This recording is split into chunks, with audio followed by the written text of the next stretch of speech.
Hello everyone, আসসালামু আলাইকুম। দেখো খিচুড়ির ফুটোজ দিয়ে শুরু করেছি।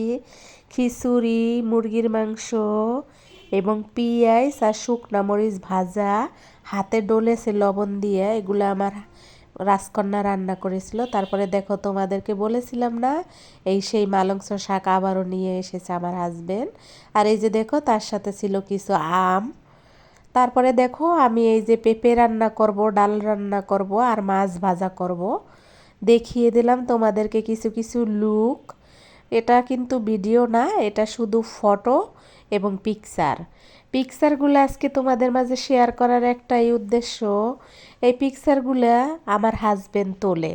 এগুলা সে তোলে, তার খুব ফটো তুলতে ভালো লাগে, মানে ছবি তুলতে ভালো লাগে। ছবিগুলো আমি তোমাদের মাঝে, আমি তাকে ভিডিও করতে বলি, কিন্তু সে সব সময় ছবি তুলতে পছন্দ করে। আর দেখো সে কেমনে কেমনে ছবি তুলেছে, সেটা তোমাদেরকে একটু শেয়ার করলাম। ক্যামেরা হাতে পাইলেই সে শুধু ছবি তুলবে, সেগুলো যেমনই হোক না কেন, খালি ক্লিক ক্লিক করতে থাকবে, ছবি এক্সের ছবি নেবে সে। যাই হোক, দেখো আজকের ভিডিও আমার পরাণের ভাই বোন। এতদিন ধরে আমি যত ভিডিও ছেড়েছি সব ভিডিওই তোমরা দেখেছো এবং তোমাদের ভালো লেগেছে, জেনেও আমি খুব খুশি। আমি প্রথম দিকে কারো ভিডিওতে খুব যাইতাম না, আর গেলেও আমি অন্য চ্যানেল দিয়ে দেখতাম, কিন্তু এই চ্যানেল দিয়ে দেখতাম না।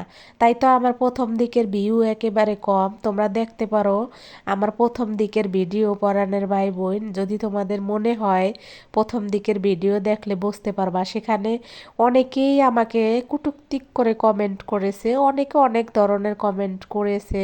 তারা কিন্তু এখন আমাকে অনেক সুন্দর সুন্দর কমেন্ট করে। আসলে মানুষ পরিবর্তনশীল, তবে নিজেকে পরিবর্তন করার কোনো দরকার নাই। নিজে যেমন আছো তেমনই থাকো, কিন্তু সামনের পরিবেশটা একটু পরিবর্তন করে তুমি থাকতে পারো, এটাই হলো কথা। আর দেখো আজকের পিকচারগুলো তোমাদের কেমন লাগলো। আর এই পিকচারগুলোর সাথেই কিন্তু জড়িয়ে আছে আমার মেহমান আসার রান্নাবাড়া। এই পিকচারগুলো থেকেই তোমরা বুঝতে পারবা যে এই পিকচারগুলো কিন্তু নতুন। এই পিকচারগুলোর যে রান্নাবাড়াগুলো ছিল, এগুলো সবেই ওই মেহমানদের জন্য রান্নাবাড়া ছিল। এই পিকচারে যা যা রান্না ছিল, এগুলো কিন্তু এক এক দিনের রান্নাবাড়া। তোমরা হয়তো ভাবতে পারো যে আমি আসলে কি বলছি। এক এক দিনের রান্নাবাড়া, এখানে একটু একটু করে ছবি তুলে তুলে রাখছে আমার হাজবেন্ড। সবাই ভালো থাকো, আসসালামু আলাইকুম, আল্লাহ হাফেজ।